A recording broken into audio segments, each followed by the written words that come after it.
అందరికీ నమస్కారం.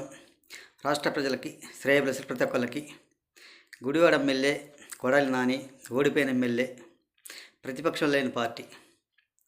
మరి ఆ వైఎస్ఆర్సీపీ పార్టీ వాళ్ళు మరి ప్రజలకు అక్కడక్కడ సెంటు స్థలం ఇచ్చాము, ఇల్లు కట్టించిచ్చాము అని అంటారు.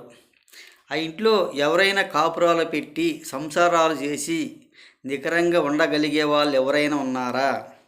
అదే వాళ్ళ ఎమ్మెల్యేలు, వాళ్ళ ఎంపీలు అదే ప్రకారంగా ఒక సెంటు స్థలంలో ఇల్లు కట్టుకొని కాపురం పెట్టే వాళ్ళు ఎవరైనా ఉన్నారా చెప్పండి.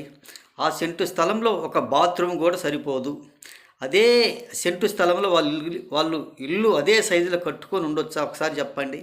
కొంచెమైన బుద్ధి జ్ఞానం ఉండాలి వాళ్ళు మాట్లాడడానికి. కొడాలి నాని మాట్లాడేదానికి మేము సెంటు స్థలం ఇచ్చాము, వాళ్ళకు ఇల్లు కట్టించి ఇచ్చామంటారు. ఎక్కడ ఇల్లు కట్టించారు? ఏ రకంగా ఇల్లు కట్టించారు?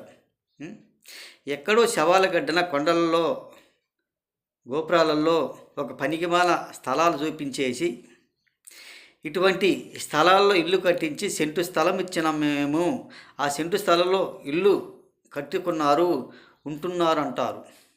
అవి ఇచ్చినా కానీ సరిగా పూర్తి కాలేదు, కాకుండా పడిపోయాయి. మరి మీరు చేసిన ఆరాచకాలకు, మీరు చేసిన పాపం పండి మీ ప్రభుత్వం అక్కడికి హతమైపోయింది. ఒక్కసారి తెలుసుకోండి. ఇక్కడ ఏరే కాదు, చాలా సార్లు కూడా నేను చూశాను. ఎక్కడెక్కడ వాళ్ళు సెంటు స్థలాలు ఇచ్చారు, ఎక్కడెక్కడ బిల్డింగ్లు కట్టించారు, అవి ఎంతవరకు వచ్చినాయి, ఏమైపోయినాయి, మరి సెంటు స్థలాల్లో ఏమేమి రూములు పడతాయి ఒక్కసారి చెప్పండి మీరు. అదే సెంటు స్థలంలో ఒక ఎమ్మెల్యేనో, ఒక ఎంపీనో, ఒక మినిస్టర్ గారినో కట్టుకొని ఉండమని చెప్పండి. సెంటు స్థలంలో బాత్రూమ్ అంతా కూడా పడుతుందో లేదో తెలియని పరిస్థితి, ఒక మంచం కూడా పడుతుందో లేదో తెలియని పరిస్థితి. అటువంటి వాళ్లకు మేము సెంటు స్థలం ఇచ్చాము, ఇల్లు కట్టించాము అని అనటానికి కొంచెమైన సిగ్గు ఉండాలి ఆ పార్టీ వాళ్ళకి. ఈ కొడాలి నాని ఒక పనికిమాలిన ఎదవ, ఒక పనికిమాలిన వాడు. గుట్కాలు పాన్పరాగులు నవ్వులుకుంటూ తూ అని ఊసుకుంటూ ఉండటం తప్ప దేనికి పనికొచ్చేవాళ్ళు మాత్రం కాదు. ఇటువంటి సెంటు స్థలములు ఉండి జనాలకు మేము కాపురాలు ఉండడానికి మేము మంచి చేశాము అని అంటారు. ఎంతవరకు మంచిది ఒకసారి చెప్పండి.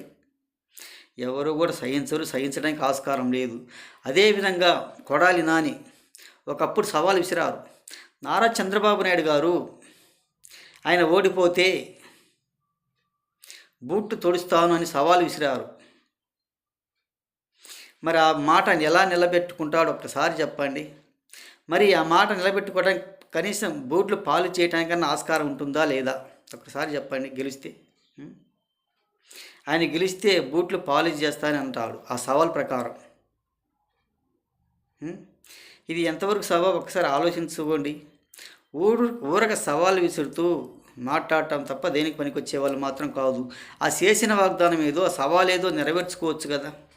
మేము రూములు ఇచ్చాము, సెంటు స్థలం ఇచ్చాము, ఇల్లు కట్టుకుంటున్నారంటారు. అది ఎప్పటికీ సరైనది కూడా కాదు. ఒకసారి ఆలోచించుకోండి. జనాలు పరిస్థితి గురించి, జనాలు ఏ విధంగా ఉన్నారు, ఎలా ఉన్నారు అనేది అని తెలియజేస్తూ ప్రతి ఒక్కళ్ళకి హృదయపూర్వక ధన్యవాదాలు.